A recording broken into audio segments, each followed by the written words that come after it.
માટે તમે તમારો સનાતન ધર્મ છોડી દીધો?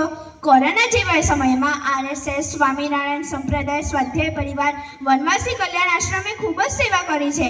તેમજ સનાતન ધર્મના કેટલાક ડોક્ટરો અને ઉદ્યોગપતિઓએ તન, મન અને ધનથી સેવા કરી છે.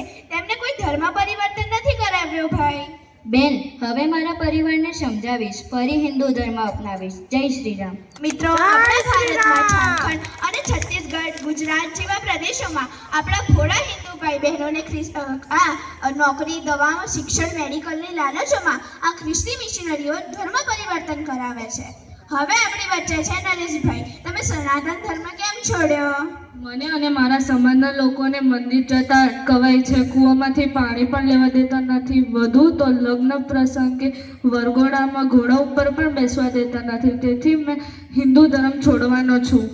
અરે ભાઈ, એવું નથી. સમાજમાં ઘણી સેવાભાવી સંસ્થાઓ છે જે છૂઆછૂતના ભેદભાવ દૂર કરીને સમરસતા માટે કામ કરે છે.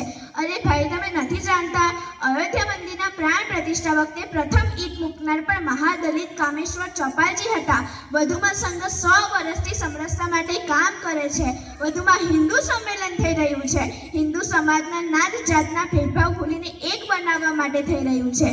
ઘર ઘર સંપર્ક અભિયાનમાં સંઘના સ્વયંસેવકોએ ઘરે ઘરે જઈને સમરસતા વિશે સમજાવ્યું હતું ને. અરે બેન, સંઘ સમરસતા આવું કામ કરે છે, મને તો ખબર જ ન હતી. હવે હું હિન્દુ ધર્મ છોડવાનો નહીં. જય શ્રી રામ.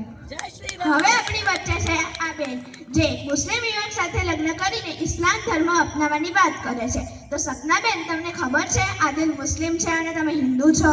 હા બેન, મને ખ્યાલ છે. હું કોઈ ધર્મનો ફરક નથી રાખતી. ઈશ્વર અલ્લાહ તેરું નામ. કોઈ ઈશ્વર કહે, કોઈ અલ્લાહ, બધા ધર્મ સરખા જ છે. તમને ઇસ્લામ ધર્મનો ખ્યાલ છે? હા, આદિલે મને કહ્યું હતું. જો તમે મુસ્લિમ ધર્મ અપનાવશો, તમારે મુસ્લિમ ધર્મ બનવું પડશે. સનાતન ધર્મ છોડવો પડશે. દિવાળી, હોળી, નવરાત્રી જેવા તહેવારો છોડવા પડશે.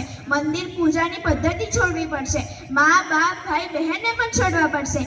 સમાજ છોડવો પડશે. અરે બેન, તમારે તમારો ખોરાક પણ બદલવો પડશે. ના ના બેન, એવું હોય?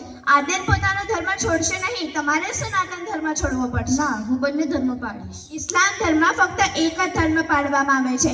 અત્યારે તમારા જેવી કેટલીય બહેનોને લવ જિહાદ કરીને મુસ્લિમ બનાવવાનું આ ષડયંત્ર ચાલે છે.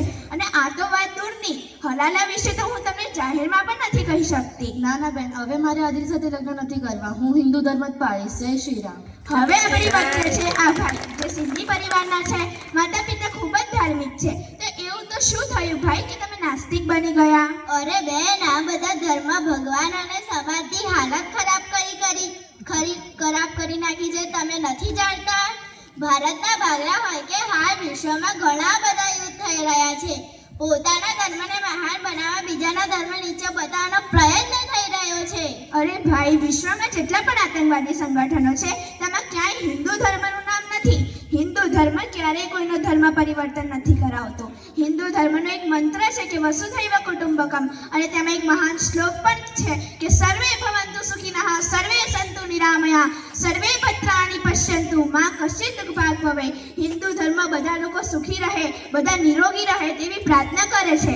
હું માનું છું કે હિન્દુ ધર્મમાં કેટલાક દૂષણો છે, જાતિવાદ, અંધશ્રદ્ધા, છૂઆછૂત, પરંતુ સમયે રાજા રામ મોહન રાય, દયાનંદ સરસ્વતી, ડૉક્ટર હેડગેવાર, ડૉક્ટર આંબેડકર જેવા લોકોએ આ દૂષણો દૂર કરવાનો ઘણો પ્રયત્ન કર્યો છે. તેમજ હિન્દુ ધર્મમાં કોઈ એક ધર્મ પુસ્તક નથી. હિન્દુ ધર્મના અનેક ધર્મ પુસ્તક છે. તો સંગ્રામજી, હવે તમારો શું વિચાર છે? હવે હું પણ સનાતન ધર્મ અપનાવીશ.